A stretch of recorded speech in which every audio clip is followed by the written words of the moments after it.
Trailer review. Hello guys, welcome back to cinema. Ramayana trailer ఇప్పుడే చూసాను. నాకైతే చాలా బాగా అనిపించింది. ఆ విజువల్స్ టాప్ నాచ్ ఉన్నాయి అన్ని.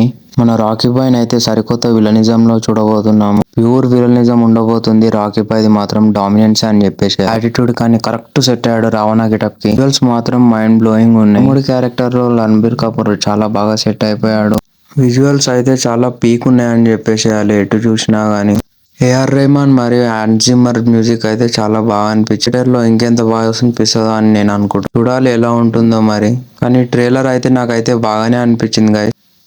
సీత క్యారెక్టర్ గురించి వస్తే సాయి పల్లవి కరెక్ట్ సెట్ అయిపోయారు సీత క్యారెక్టర్ కి. నిజమైన సీత ఇలానే ఉంటుందా అనిపించింది నాకైతే. పల్లవి కరెక్ట్ సెట్ అయిపోయింది సీత క్యారెక్టర్ కి మాత్రం. రాకీ పీక్ డామినెన్స్ చూడబోతున్నాం మనము. విలన్ గా రావణాసుడిగా పూర్తిగా డామినేట్ చేయబోతున్నాడు. రకుల్ ప్రీత్ సింగ్ అయితే శూర్పణఖగా చేస్తుంది.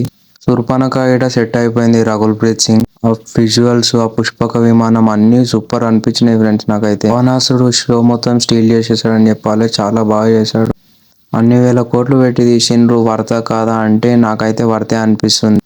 రాకీ బాయ్ మాత్రం నాకు చాలా బాగా అనిపించాడు రావణాసుడుగా. నాకైతే ఒకటే అనిపించింది ఫ్రెండ్స్, మనం అయితే థియేటర్ లో పీక్ ఎక్స్పీరియన్స్ చేయబోతున్నాము. రణబీర్ కపూర్ కానీ, యష్ కానీ, సాయి పల్లవి కానీ అందరు చాలా బాగా చేశారు. నాకైతే చాలా బాగా అనిపించింది ట్రైలర్. మీకు ఎలా అనిపించిందో కామెంట్ చేయండి. లైక్ చేసుకొని సబ్స్క్రైబ్ చేసుకోండి ఫ్రెండ్స్. కొద్దిగా సపోర్ట్ ఇవ్వండి. సబ్స్క్రైబ్ చేసుకొని లైక్ చేసి కామెంట్ చేయండి. Thank you.